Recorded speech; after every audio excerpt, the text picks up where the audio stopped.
Everyone, कैसे हो आप सब। आई होप सब अच्छे होंगे। Poonam this side. हमने जो DSSP कॉम्प्लेक्स एनालिसिस की क्लास स्टार्ट कर रखी है और उसमें आज है हमारा थर्ड लेक्चर। अगर आपने पहले 2 लेक्चर नहीं देखे हैं तो पहले उनको देखिएगा ताकि आपको थर्ड वाली क्लास में कोई भी डाउट ना रहे, ठीक है।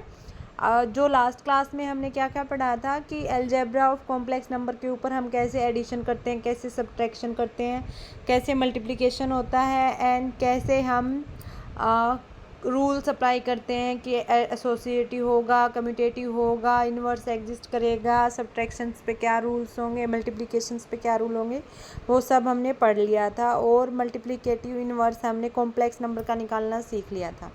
जो लास्ट क्लास में मैंने आपको एक एग्जांपल दिया था कि आप उसको ट्राई करना कि नीचे 1/3 - 4 आयटा है, नीचे माइनस है तो हम रेसिप्रोकल लेंगे क्योंकि हमें आयटा वाली जो चीज़ होती है वो नीचे छोड़नी नहीं होती। नीचे कभी भी हमें आयटा नहीं छोड़ना होता, तो हम रैशनलाइज करते हैं और रैशनलाइज मेथड से वहाँ फॉर्मूला बन जाता है a+b a-b a² - और यहाँ पे आयटा स्क्वायर की वजह से प्लस हो जाता है। जैसे 9 + -16 होता है वैसे तो, लेकिन आयटा स्क्वायर की वजह से प्लस हो गया तो 3/25 + 4/25 आयटा अलग से आ गया। तो इसमें ये पूछ सकता है कि इसमें रियल पार्ट कौन सा बन रहा है, तो 3/25 है, ये रियल पार्ट बन रहा है, और 4/25 है, ये इमेजिनरी पार्ट बन रहा है क्योंकि इसके साथ में आयटा है। अब हम यहाँ पे पढ़ रहे हैं कि कॉम्प्लेक्स प्लेन। अब एक जो अगला क्वेश्चन जो इम्पोर्टेंट है उसमें नेमिंग थ्योरम से भी आ सकता है कि कॉम्प्लेक्स प्लेन को क्या बोलते हैं। कॉम्प्लेक्स प्लेन को आर्गन प्लेन भी बोलते हैं, गॉसियन प्लेन भी बोलते हैं। तो कॉम्प्लेक्स प्लेन के 3 नाम हैं अलग अलग, तो इसको ध्यान रखना कि जो कॉम्प्लेक्स प्लेन होता है उसी को आर्गन प्लेन बोलते हैं और उसी को गॉसियन प्लेन बोलते हैं। जैसे अगर हमारे पास कोई भी इमेजिनरी नंबर है, कॉम्प्लेक्स नंबर है, तो उसमें रियल और इमेजिनरी पार्ट होंगे। तो रियल एक्सिस हमेशा क्या बनती है, एक्स एक्सिस के जो भी पॉइंट्स होंगे, वाई एक्सिस के जो पॉइंट होंगे वो इमेजिनरी एक्सिस पे जाएंगे, और जो एक्स एक्सिस के जो भी पॉइंट है वो हम रियल एक्सिस के ऊपर, जो एक्स एक्सिस के ऊपर जाएगा उसको हम रियल पार्ट बोलते हैं। जैसे 3 + 4 आयटा हो गया, 3 ले लिया हमने एक्स एक्सिस पे, वाई ले लिया, 4 आयटा है वो वाई एक्सिस के ऊपर ले लिया जो इमेजिनरी पार्ट है। अब उसका जो हम कॉन्जुगेट निकालेंगे, तो हमेशा जो कॉन्जुगेट निकलता है किसी भी प्लेन का, आर्ग्यूमेंट ऑफ जेड का, वो कैसे निकलता है कि नेगेटिव कर देते हैं हम इमेजिनरी पार्ट के साथ में। मतलब अगर जो भी साइन है उसका अपोजिट साइन कर देते हैं। जैसे यहाँ पे है 3 + 4 आयोटा, तो अगर हम इसका कॉन्जुगेट लेते हैं तो हमारे पास आता है जेड का बार = 3 - 4 आयोटा, तो आयोटा रेसिप्रोकल हो जाता है। तो ऐसे हम अब आगे अब हमें निकालना क्या होता है आर्गन प्लेन में कि इसका मॉड्यूलस क्या बनता है। कई क्वेश्चंस ऐसे आ जाते हैं कि इसमें मॉड्यूलस क्या बनता है, कई क्वेश्चन ऐसे आ जाते हैं रियल एक्सिस कौन से डिफाइन करता है। तो जो मेन इम्पोर्टेंट बात इसमें यही है कि आपको मॉड्यूलस निकालना आना चाहिए, कॉन्जुगेट निकालना आना चाहिए। तो इसमें मेनली यही है। अब हम आगे कर रहे हैं इसी का एक्सटेंडेड वर्जन कि कॉम्प्लेक्स नंबर क्या होता है। It is the image of the complex number in real axis के ऊपर। जो भी हम नंबर निकालेंगे उसका रेसिप्रोकल कर लेते हैं, उसकी इमेज बना लेते हैं, तो वो उसका कॉन्जुगेट निकल आता है, ठीक है।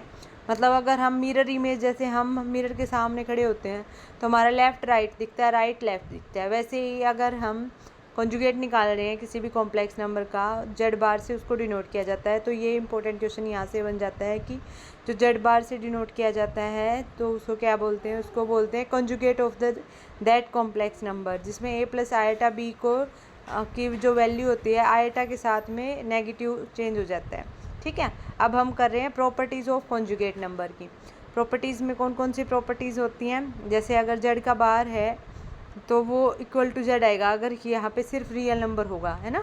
अगर एक बार जेड का बार कर दिया, फिर से अगर वही चीज़ कर देंगे तो हमारे पास सेम वही आंसर आ जाता है। ऐसे ही अगर दोनों का एडिशन करते हैं, ये अलग अलग प्रॉपर्टीज़ खुल जाती हैं कि Z1 + Z2 कर रहे हैं, तो अगर रियल पार्ट पे ही चलेंगे तो सेम हमारे पास Z1 + Z2 का भी बार आ जाएगा और वो अलग अलग हो जाएंगे। ऐसे ही अगर हम पूरे का Z1 × Z2 इसके कंप्लीट के ऊपर बार आएगा तो इंडिविजुअल का बार अलग अलग हो जाता है, फिर मल्टीप्लाई भी कर सकते हैं।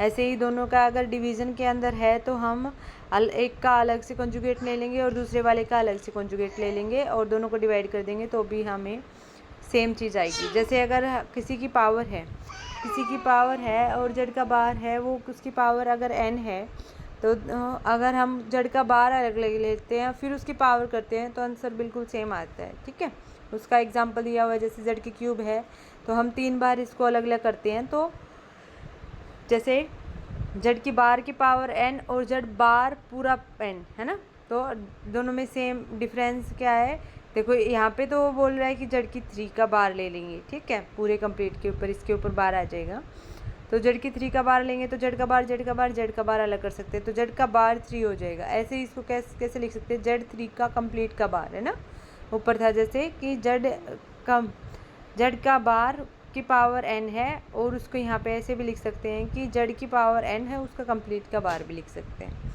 ठीक है, अब आगे पूछ रखा है कि अगर हमारे पास एक कॉन्जुगेट नंबर हो एक सिंपल कॉम्प्लेक्स नंबर हो, तो हम एडिशन करते हैं तो हमारे पास क्या आता है,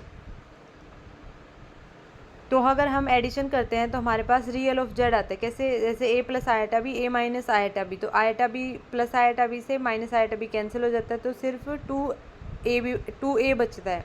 तो 2a है वो क्या है, real part of the Z है, 2 उसके मल्टीप्लाई में आ गया क्योंकि वो 2 टाइम्स हो चुका है, तो that number is a purely real number. उसको 2 रियल ऑफ जेड भी लिख सकते हैं और जेड का बार भी लिख सकते हैं, सेम आएगा। ठीक है, जेड माइनस जेड का बार होता है, कैसे करेंगे, जैसे a plus iota B minus of a minus iota B, तो a प्लस आयटा बी से माइनस a और प्लस का आयटा बी हो गया, तो 2 आयटा बी हो गया।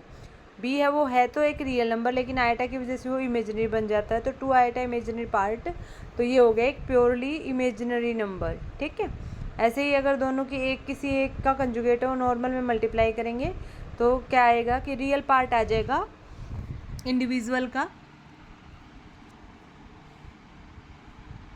तो पहले वाले में जैसे Z2 के ऊपर बार आ गया और दूसरे वाले में Z1 के ऊपर बार आ गया, तो ये एक इम्पोर्टेंट प्रॉपर्टी है जो 8th वाली है।